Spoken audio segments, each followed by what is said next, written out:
First thing I want you to do today is I want you to take a look at some of these images that are coming out of there today. Look at this.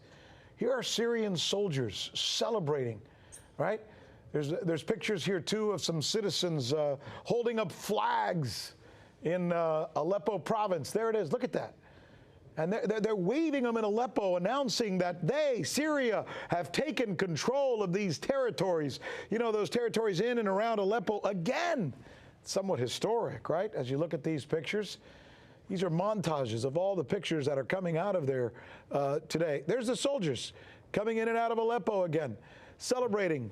You know, look, there's the V for Victory sign that they're showing, like, you know, vintage pictures that we saw from, you know, World War II, when the United States and the Allies and the Russians went into some of those countries and used that sign. Now, as we look at these pictures, remember, Bashar Assad, right? He went on national television today to declare that they are now close to total victory. Total victory.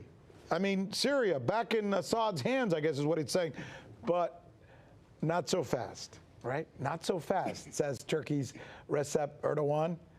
This is a fascinating story that's developing there, because Erdogan is continuing his attacks on Syrian forces in what many call an affront, most of all to Russian President Vladimir Putin. Remember, he and Putin used to be, you know, respectful of each other, if not friends. Joining us now, here he is, former Pentagon official Michael Maloof, with his perspective on all of this. You know, when I watched you say that yesterday, I thought it was bold on your part, because I've never seen you reach quite so much.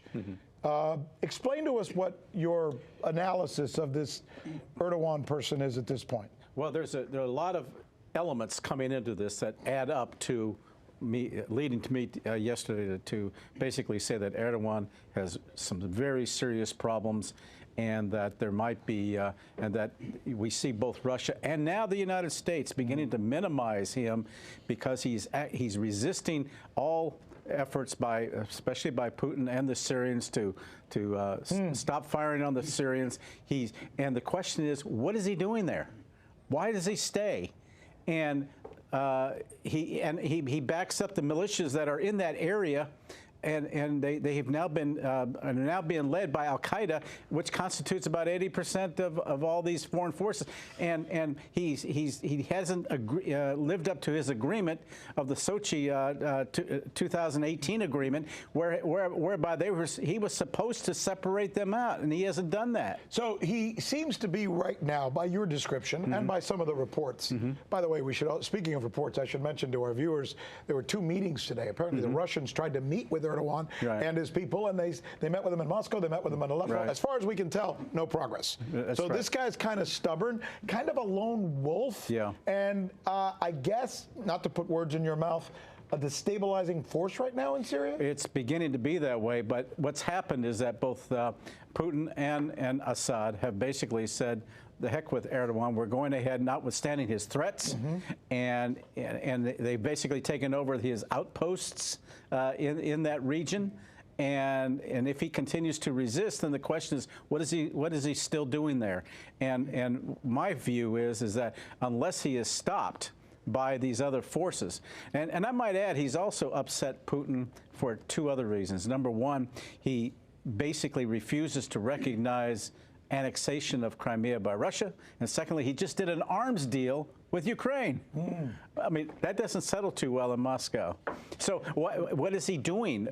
And he's also trying to unite Muslims under his banner in all the Muslim countries. But he must be doing this because he's very secure, very respected, beloved, in his country? No, I mean, he's a strong man, He's a strong man, but he's got internal problems, and therein lies the potential that he might have problems of staying power, if you will, as the president, if this continues. He's been playing leveraging games between Putin and Trump for so long. Playing both sides against the middle, and now he's devil be damned.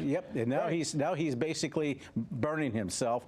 And the fact is, the reality is that because Russia and Assad have ignored his threats. That tells me they're now pushing him aside.